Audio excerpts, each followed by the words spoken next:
교회 창립 22주년을 맞아서 예배를 드리게 되어 하나님께 진심으로 감사와 영광을 돌립니다. 우리 앞뒤적으로 이 모든 것이 하나님의 은혜입니다. 하나님의 은혜입니다. 같이 한번 인사 나누고 우리 같이 말씀을 나누도록 하겠습니다.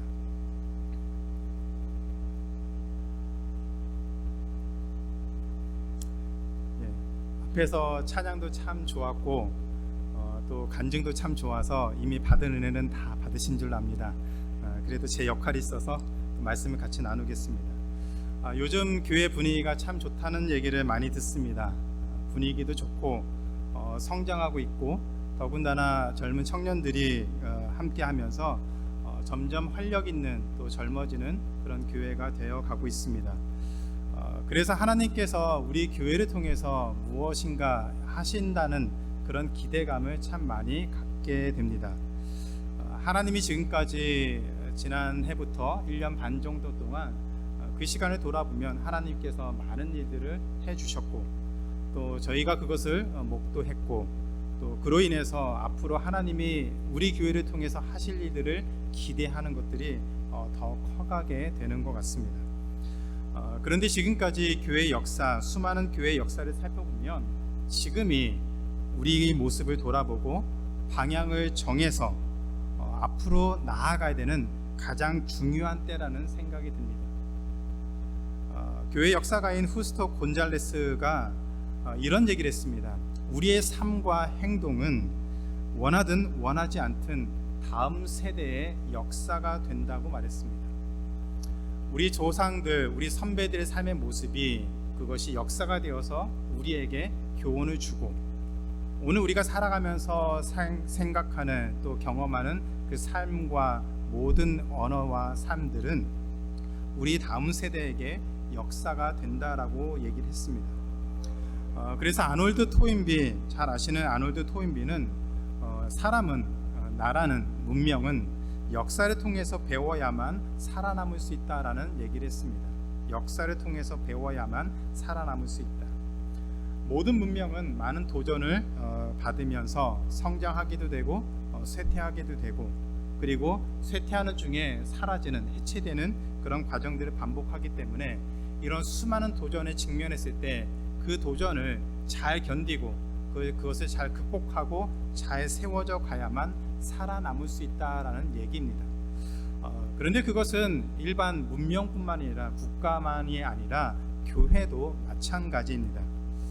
이민교회에 대해서 많은 목사님들이 동일하게 이런 얘기를 하십니다. 지금 교회가 크다고 목회에 성공한 것이 아닙니다. 그리고 반대로 교회가 작다고 목회에 실패한 것도 아닙니다. 이민교회는 언제 어떻게 될지 모르기 때문입니다. 어쩌면 굉장히 우리에게 부정적이고 아픈 얘기죠. 이민교회는 언제 어떻게 될지 모르기 때문에 지금 분위기 좋다고 좋아할 것도 없고 지금 어려움이 있다고 그것 때문에 좌절할 것도 없다. 그냥 주어진 길을 감사하면서 가는 것이 맞다라는 얘기를 하십니다. 작은 교회가 성장할 수 있고 반대로 큰 교회도 하루아침에 문을 닫을 수 있는 것이 어쩌면 이민교회, 많은 교회들의 현실인 것 같습니다. 그래서 우리 교회가 왜 존재해야 되는지 어느 방향으로 가야 되는지 끊임없이 돌아보고 그것에 대해서 고민하고 하나님의 은혜를 구하지 않으면 우리 역시 어려움에 처할 수 있습니다. 분위기 좋은 것은 한두 사람이 말을 만들고 교회 리더들이 그 문제를 바르게 처리하지 못하면 금방 바뀌게 되죠. 그래서 분위기 좋은 것은 좋지만 저는 그것을 건강한 교회의 기준으로 생각하지는 않습니다. 하나의 과정일 뿐입니다. 지난주에 나눈 말씀처럼 지금 교회는 우리 모두는 많은 도전과 변화에 직면하고 있습니다. 22년을 지난 이 시점에서 우리는 어느 곳에 서 있는지 한번 돌아봐야 될 시기인 것 같습니다. 지난 22년 동안 열심히 달려왔고 그 가운데 많은 우여곡절도 있었고 우리가 살아가면서 많은 경험하는 사건들도 많이 있었습니다.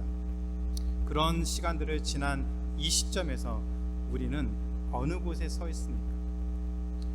우리는 어떤 교회라고 생각하십니까? 그리고 어디를 향해서 나아가고 있습니까? 이제는 정말 진지하게 이 질문에 대해서 고민하고 답을 해야 될 때라고 생각을 합니다. 작년부터 마가복음 강해 설교를 마치고 또 이제 4월 중순부터 믿음의 가정 설교 시리즈를 마친 다음에 원래는 구약 성경으로 설교를 하려고 계획을 세웠습니다. 그래서 올 초부터 구약 성경 본문을 연구하고 설교를 준비했습니다. 그런데 교회의 미래에 대해서 많은 고민을 하고 기도하는 중에 사도행전 말씀이 계속 저에게 끌려서 또 말씀은 사도행전을 통해서 하나님이 주시고자 하는 분명한 목적이 있겠다라는 확신이 들어서 사도행전으로 말씀을 나누게 되었습니다. 사도행전을 통해서 초대교회의 모습이 어떠했는지, 우리는 어떤 방향으로 어떤 교회를 세워야 되는지 함께 고민하고 함께 교회를 세워나갔으면 하는 그런 바람입니다. 그래서 오늘이 참 많이 기다려졌습니다. 오늘 우리에게 주신 말씀을 통해서 우리 교회가 앞으로 어떤 교회가 되어야 될지, 어떤 방향으로 나아가야 될지 함께 고민하고 기도하고 결단하는 그런 시간이 되기를 바랍니다. 하나님은 오늘 말씀을 통해서 우리 교회를 어떻게 끌어가실지 기대하는 마음으로 함께 사도행전을 나눠보도록 하겠습니다. 사도행전은 의사인 누가가 기록한 말씀입니다. 누가복음의 후속으로 기록이 되었습니다. 이 누가는 안디옥 교회에서 신앙생활했던 사람으로 알려져 있습니다. 그리고 그곳에서 사도 바울을 만나서 사도 바울에게 신앙 훈련을 받고 말씀으로 잘 양육받은 다음에 사도 바울이 안디옥 교회에서 선교사로 소아시아 지역을 파송받았을 때에 이 누가도 그 선교 여행에 동참을 하게 되었습니다. 누가는 이방인들에게 복음을 증거하면서 하나님의 말씀, 예수 그리스도의 그 복음을 다시 정확하게 또 자세하게 기술해야 되겠다고 하는 도전을 받아서 누가복음을 기록을 했습니다.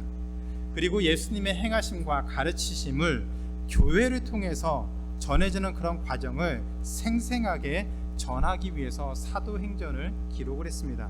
그래서 오늘 본문을 통해서 크리스찬 교회가 반드시 가져야 되는 4가지 핵심 기둥에 대해서 함께 살펴보는 시간을 가지려고 합니다. 앞으로 크리스찬 교회가 반드시 가져야 되는, 반드시 지켜야 되는, 꼭 붙잡고 나아가야 되는 4가지 기둥에 대해서 오늘 말씀을 통해서 같이 한번 살펴보겠습니다. 첫 번째 기둥은 크리스찬 교회는 하나님이 중심인 교회입니다. 같이 한번 따라하겠습니다. 크리스찬 교회는 하나님이 중심인 교회입니다. 크리스찬 교회는 God-centered church입니다. 사도행전 1장 1절에 보면 누가는 먼저 쓴 글, 즉 누가복음에서 예수님의 행하심과 가르치심 것과 승천하신 날까지를 기록했다라고 했습니다. 특별히 1장 3절에 보면 누가는 예수님의 고난과 부활하심과 부활 이후에 40일 동안 제자들과 함께 했던 것들을, 또 제자들이 나타나셔서 하셨던 말들을 기록했다라고 얘기를 하고 있습니다. 그리고 3절 마지막에 예수님의 사역의 핵심이 바로 하나님의 나라라고 설명을 하고 있습니다. 예수님이 이 땅에 오셔서 가르치시고 그들에게 놀라운 기적들을 행하신 그 모든 것의 최종 종착점은, 방향은 하나님의 나라를 세우는 것이었다라고 얘기를 하고 있습니다. Kingdom of God. 하나님의 나라는 먼 훗날 우리가 죽으면 가야 되는 그런 천국만을 의미하는 것이 아닙니다. 하나님의 나라는 하나님이 친히 통치하시고 친히 다스리시는 그 나라가 하나님의 나라입니다. 예수님을 통해서 그 하나님의 나라는 이미 이 땅에 임했습니다. 왜냐하면 우리가 예수님을 통해서 하나님의 자녀가 되었고, 우리는 하나님의 통치를 받는, 하나님의 인도하심을 받는 하나님의 백성이 되었기 때문입니다. 그래서 예수님을 믿어서 하나님의 자녀가 되었다면, 하나님 나라의 백성이 되었다면 우리 역시 하나님의 나라입니다. 그리고 우리가 모인 이 교회 역시 하나님의 나라입니다. 하나님의 통치하시고 하나님의 친히 다스리는 그곳이 바로 하나님의 나라입니다. 그래서 하나님의 나라의 주인은, 주권자는 하나님이라는 사실을 기억하면서 살아야 됩니다. 교회의 주인 역시 하나님이십니다. 교회는 하나님 중심이 되어서 존재해야 합니다. 그런데 오늘날 많은 교회들을 보면 하나님이 중심이 아닌 그런 모습들이 참 많이 보이는 안타까운 모습이 있습니다. 교회의 중요한 결정을 내릴 때에도 자신의 생각과 감정이 앞서는 때가 참 많습니다. 자기 마음에 들지 않으면 헌금으로 교회를 좌지우지하려고 합니다. 자신의 주장이 받아들여지지 않으면 교회에 안 나온다고 협박도 합니다. 누구 손해입니까? 자기 손해죠. 그것은 교회를 향해서 얘기하는 것이 아니라 하나님을 향해서 하는 얘기입니다. 진짜 크리스찬이라면 당연히 그렇게 행동하지 않습니다. 교회는 누구의 소유도 아닙니다. 교회는 목사의 소유도 아닙니다. 장로의 소유도 아닙니다. 개척 멤버들의 소유도 될 수 없습니다. 자신이 하고 싶은 일을 이루기 위해서 교회를 사용해서도 안 됩니다. 교회는 하나님의 뜻이 이루어지기 위해서 말씀으로 세워져야 됩니다. 그런데 작은 교회일수록 한 사람의 말에 휘둘리기가 쉽습니다. 그 사람의 말을 들어주지 않으면 당장 교회에 어려운 일이 생길 것 같은 그런 위기감이 있는 것이 사실입니다. 그래서 타협하면 문제가 해결될까요? 전혀 그렇지 않습니다. 그렇게 하는 순간 교회는 교회의 모습을 잃어버리게 됩니다. 이것은 모든 교회 역사의 교훈입니다. 세상 사람들도 알고 있는 사실입니다. 어떤 일을 하기 위해서 부정한 거래를 하면 당장은 좋은 결과를 얻을 수 있을 것 같아 보이지요. 그런데 결국은 그 일 때문에 망하게 됩니다. 그런데 교회가 하나님 중심이 아니라 특정 사람, 특정 그룹이 중심이 되어서 좌지우지하면 교회는 그냥 한인들이 모여있는 한인회가 됩니다. 목소리 큰 사람이 이기고 돈 많은 사람이 좌지우지하겠죠. 그러면 더 이상 교회로서 존재할 수가 없습니다. 교회는 하나님께 쓰임받기 위해서는 하나님 중심이 되어야만 합니다. 저는 지난 1년 반 동안 크리스찬 교회가 하나님 중심이 된 교회로서 세워지도록 정말 많이 고민하고 기도하면서 교회를 이끌었습니다. 그래서 어쩌면 지금 우리가 조금 대화할 때마다 그래도 하나님에 대해서 얘기하고 하나님의 은혜를 나눌 수 있게 된 것이 정말 감사합니다. 하나님이 이런 우리 모습을 기뻐하셔서 오늘 우리가 많은 어려움들을 이기고 또 영적으로 그리고 양적으로 성장했다라고 생각합니다. 그래서 우리 지금의 모습은 전적으로 하나님의 은혜라고 생각합니다. 우리가 잘나서 무엇인가 열심을 내고 수고한 것은 사실입니다. 그러나 그 이상으로 하나님이 우리에게 주어진 은혜가 있었기 때문에 오늘 우리가 이렇게 함께 예배드리면서 하나님께 감사하는 모습으로 나아가고 있습니다. 그런데 여기가 좋사오니 이 정도만 해도 감사하니 여기에서 머무는 것은 안 됩니다. 더 힘을 내어서 하나님이 중심이 된 교회, 그런 교회를 제대로 세워갔으면 좋겠습니다. 하나님의 마음을 시원하게 할 수 있는 그런 교회가 되었으면 하는 마음으로 함께 기도하고 수고하는 자리를 마다하지 않았으면 좋겠습니다. 그 누구도 교회의 주인이 될 수 없습니다. 목소리 큰 사람도 교회의 주인이 될 수 없습니다. 절대로 사람을 의지하면 안 됩니다. 메릴랜드 크리스찬 교회의 주인은 하나님입니다. 따라해 보실까요? 메릴랜드 크리스찬 교회의 주인은 하나님뿐입니다. 기억하시기 바랍니다. 교회는 하나님이 중심이 되어야 합니다. 하나님이 중심이 된 크리스찬 교회를 세우기 위해서 마음을 모아주시고 함께 기도해 주시고 그렇게 교회가 설 수 있도록 함께 힘을 모아주시면 감사하게도 또 그렇게 기대하기는 하나님이 우리 교회를 통해서 크고 놀라운 일을 행하실 줄로 믿습니다. 이 일에 여러분들이 간곡하게 기도하시고 또 협조해 주시기를 간곡히 부탁드립니다. 메릴랜드 크리스찬 교회가 가져야 되는 두 번째 기둥은 크리스찬 교회는 그리스도에 내재된 교회입니다. 크리스찬 교회는 그리스도에 충만한 교회입니다. 글씨가 좀 겹쳤는데 메릴랜드 크리스찬 교회는 그리스도에 내재된 교회, Christ Saturated Church입니다. 누가복음은 예수님의 행함과 가르침을 설명한 것이고 사도행전은 예수님의 행함과 가르치심을 사도들과 교회를 통해서 어떻게 펼쳐나가시는지를 설명하고 있습니다. 결국 교회는 예수님이 이루신 일을 전하기 위해서 존재합니다. 다시 말하면 예수님 없이는 교회는 존재할 수가 없습니다. 예수님을 빼버리면 교회 존재의 이유를 설명할 방법이 없습니다. 그래서 교회는 예수 그리스도 안에 내재되어야 합니다. 예수님에게 푹 빠져 있어야 합니다. 제 박사학위 논문의 제목이 Christ Saturated Preaching입니다. 예수 그리스도에 내재된 설교. 이 Christ Saturated, 그리스도에게 내재되라는 그 아이디어를 저는 김장하는 것에서 얻었습니다. 여러분들이 김장을 할 때 배추를 사와서 씻고 소금을 뿌리죠. 그래서 시간이 지나면 그 배추에 소금이 간간히 젖어들어서 숨이 죽고 이제 적당한 짠맛을 내게 됩니다. 거기에다 양념을 하면 맛있는 김장 김치가 됩니다. 그 배추가 뻣뻣하게 살아있으면 김장 김치로서의 맛을 얻을 수가 없습니다. 소금이 적당하게 젖어 들어가서 그 안에 녹아 들어가 있으면 소금은 그 배추의 맛을 바꾸고 배추는 김장김치로서 잘 준비가 되어 있습니다. 그것의 아이디어가 얻어서 우리의 아이덴티티, 그리스도인 아이덴티티, 교회의 아이덴티티, 교회의 정체성을 설명할 때 Christ Saturated, 그리스도에 푹 빠져든 그 모습이 바로 우리의 정체성이고 교회의 정체성이라는 그런 생각을 합니다. 그리스도인은 예수님 없이는 설명이 되지 않습니다. 교회 역시 예수님이 없으면 교회가 아닙니다. 우리의 구원을 말할 때 예수님으로 말미암아 구원을 받는다라고 말합니다.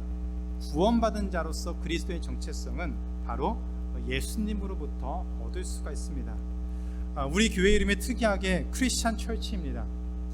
그 말 그대로 우리와 우리 교회는 그리스도 없이는 도저히 설명될 수 있는 방법이 없습니다.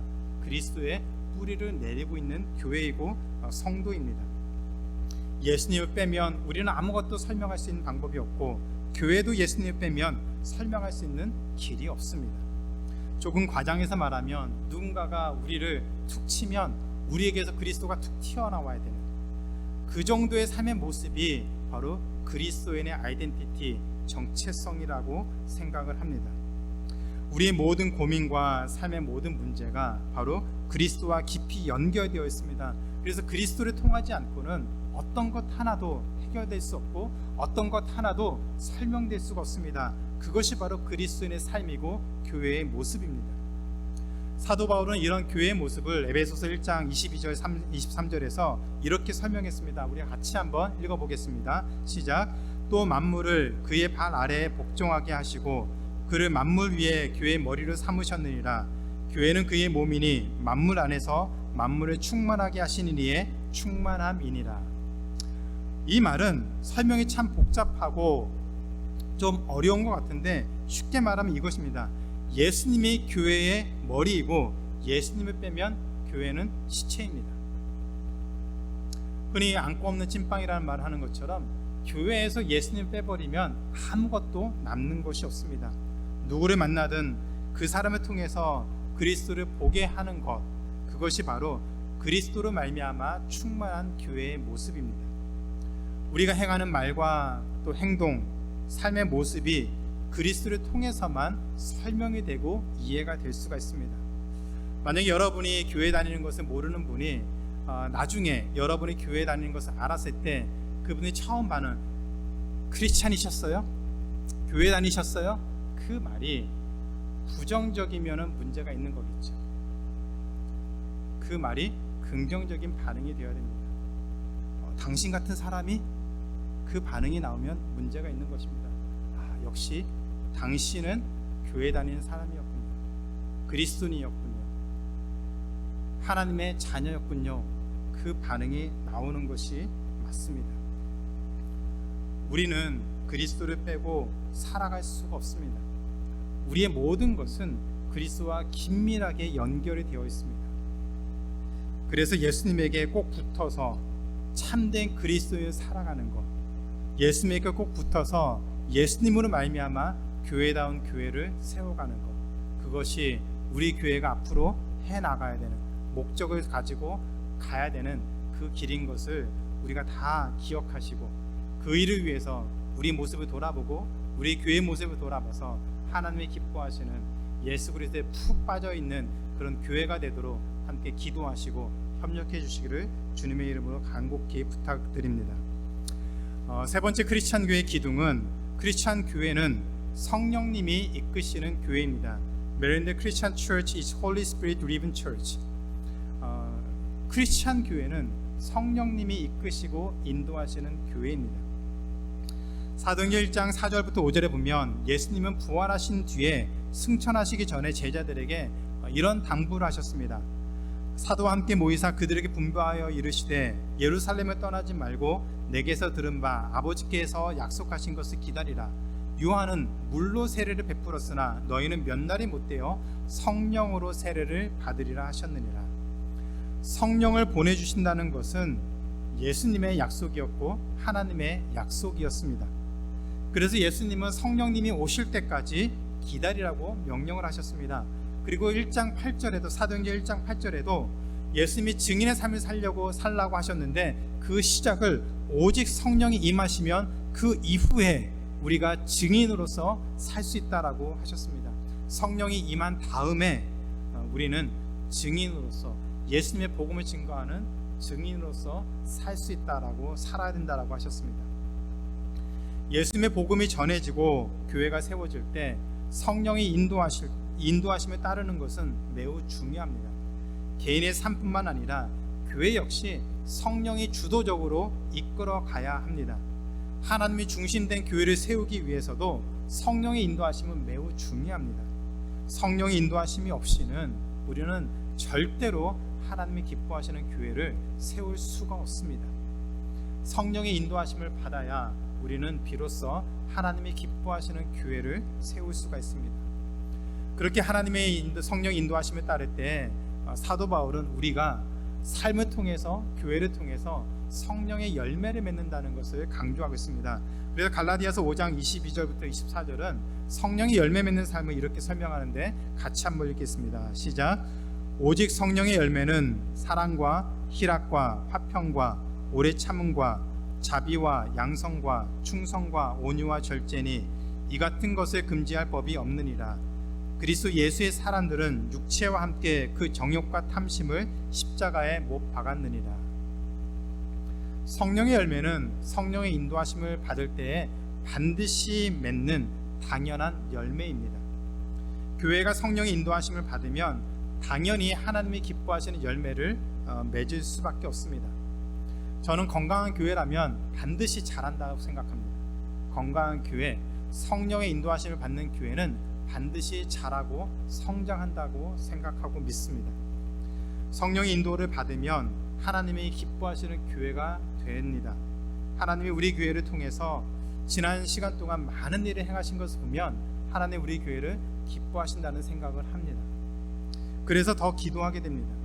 인간적인 생각으로 방법을 강구하는 것이 아니라 하나님께 구하고 성령의 인도하심을 구해서 우리가 어떤 방향으로 나아가야 되고 그때마다 하나님이 어떻게 인도하시는지 민감하게 반응하면서 나아가면 하나님이 그런 크리스찬 교회를 통해서 크고 놀라운 일들을 반드시 행할 줄로 믿습니다. 이것을 기억하시고 기도하시기 바랍니다. 그래서 우리 삶 가운데서도 하나님의 성령을 통해서 인도하심을 기대하시고 우리 교회가 앞으로 하는 모든 일이 성령의 인도하심을 통해서 하나님이 기뻐하시는 일을 하는 그런 교회가 되도록 기도하시길 바랍니다. 그렇게 기도해서 우리 삶이 더욱더 풍성한 열매를 맺고 우리 교회가 하나님이 기뻐하시는 풍성한 열매를 맺어서 하나님을 한번 기쁘게 하는 그런 교회가 되도록 함께 협력해 주시고 기도해 주시기를 간곡하게 부탁드립니다. 네 번째 기둥은 크리스찬 교회는 복음을 전하는 교회입니다. 메릴랜드 크리스찬 처치 is Gospel Messengers Church. 하나님의 교회로서 우리는 복음을 전하는 삶을 살아야 됩니다. 제자들은 부활하신 예수님에게 이렇게 물었습니다. 1장 6절입니다. 주께서 이스라엘 나라를 회복하심이 이때니까. 예수님이 십자가에 돌아가실 때 제자들은 그동안 가졌던 많은 비전들과 계획들, 소망들이 다 사라져 버렸습니다. 그래서 제자들은 크게 절망했습니다. 그런데 죽음에서 부활하신 예수님을 다시 보니 제자들에게는 희망이 생겼습니다. 그런데 그들이 가졌던 희망은 하나님 나라에 대한 희망이 아니었습니다. 여전히 이스라엘의 회복이었습니다.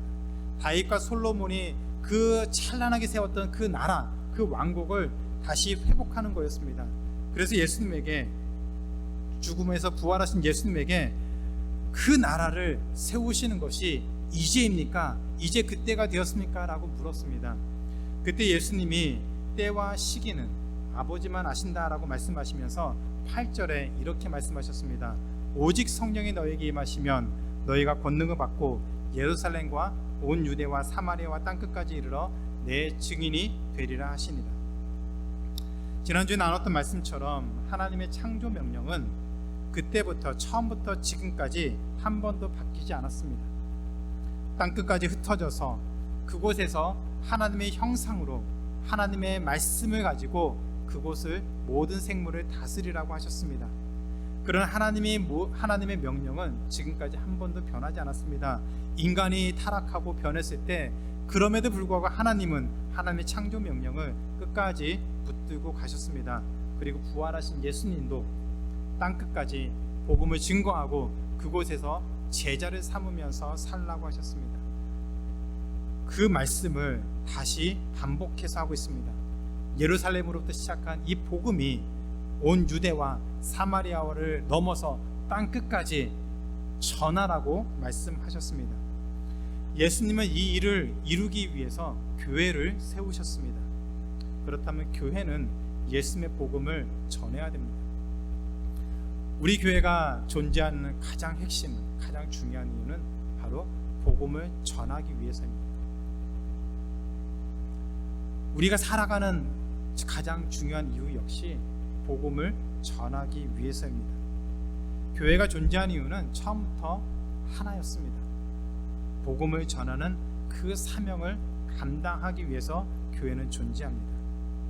그래서 교회는 성도를 훈련시켜야 되고, 훈련받은 성도는 세상으로 나가야 됩니다. 모이게 힘쓰는 거 좋습니다. 그런데 모이게 힘쓰는 것보다 우리는 세상으로 흩어지는 것에 더 열심을 내야 됩니다.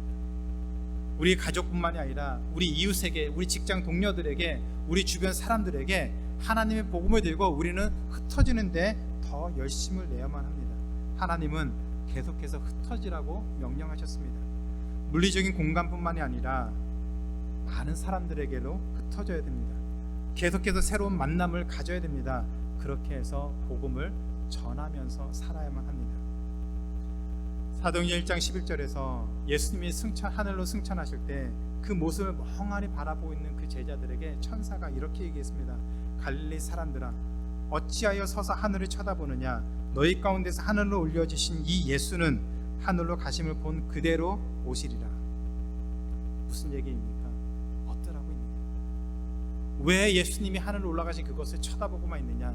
너에게 이미 명령이 떨어졌는데 가만히 있지 말고 복음을 들고 흩어지라고 말씀하셨습니다. 그리스도인으로서, 크리스찬 교회로서 우리는 복음을 전하면서 살아야 됩니다. 이 일에 더 힘을 쏟아야 됩니다. 우리끼리 모여서 지지고 볶고 싸울 것이 아니라 우리끼리 모일 때마다 어떻게 하면 복음을 더 전할 수 있는가 고민하고 그 방법을 찾아야 됩니다. 하나님 우리를 불러주신 그 목적이 복음을 전하는 데 있기 때문에 우리는 모일 때마다 어떻게 해야 나를 통해서, 교회를 통해서 복음을 전해줄 수 있는가 고민하고 방법을 찾아야 됩니다. 그거 외에는 교회엔 소망은 없습니다. 우리가 그 일을 하지 않으면 하나님은 우리 교회를 받지 않으십니다. 그거는 분명합니다. 그는 교회 역사에서 계속해서 우리에게 보여주고 가르쳐주고 있는 일입니다. 그러나 교회가 교회의 역할을 감당하며 교회가 복음을 증거하는데 몸부림치고 수고하는 것을 마다하지 않으면 그 교회는 하나님이 인정하십니다. 하나님이 지키십니다.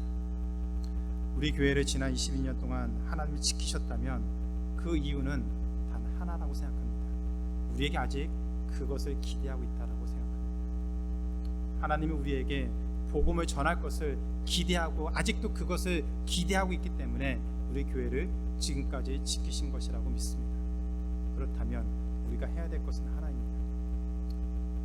하나님 복음을 전하는 일입니다. 이 일을 위해서 하나님 우리를 부르셨고 하나님의 자녀 삼아 주셨고, 이 일을 위해서 하나님은 교회를 세워주셨고 메릴랜드 크리스찬 교회를 세워주셨습니다. 우리가 이 일을 감당하면 하나님 우리의 교회를 통해서 얼마나 크고 놀라운 일을 하실지 저는 충분히 기대가 됩니다. 이것이 저의 기대만이 아니라 우리 모두의 기대가 되기를 주님의 이름으로 축원합니다. 이것이 저의 소망이 아니라 우리 모두의 소망이고 우리가 존재하는 이유라는 것을 분명히 고백할 수 있는 우리 모두가 되기를 주님의 이름으로 축원합니다. 이제 말씀 맺겠습니다. 크리스찬 교회의 지난 22년을 돌아보면서 우리가 어디에 서 있는가 고민을 참 많이 했습니다. 지난 시간을 돌아보면서 우리가 어떤 방향으로 가야 되는가, 그 방향을 분명히 알게 되는 시간이었습니다. 메릴랜드 크리스찬 교회는 하나님이 중심이 된 교회입니다. 메릴랜드 크리스찬 교회는 예수님에게 푹 빠져 있는 교회입니다. 메릴랜드 크리스찬 교회는 성령님이 이끄시는 교회입니다. 그리고 메릴랜드 크리스찬 교회는 복음을 전하는 교회입니다. 내년에 크리스찬 교회 23주년 창립 예배 때는 이 네 가지의 기둥을 우리가 얼마나 마음에 품고 이것을 이루기 위해서 수고했었는지 다시 한번 확인하는 시간이 될 것입니다. 하나님 우리에게 주신 이 명령을 우리가 교회를 위해서 어떻게 수고하고 헌신하는 것을 통해서 하나님 어떻게 이루어 가시는지 기대가 됩니다. 지금의 모습에 안주하지 마시고, 지금의 모습에 다 그냥 주저앉지 마시고, 우리가 가야 될 그 길이 분명하게 정해졌기 때문에 그 길을 향해서, 정해진 그 표대를 향해서 담대하게 나가는 그 수고를 멈추지 않는, 그래서 우리 교회다운 교회를 세우기를 더욱더 힘쓰는 우리가 한 사람 한 사람이 되기를, 그런 크리스찬 교회 되기를 주님의 이름으로 축원합니다.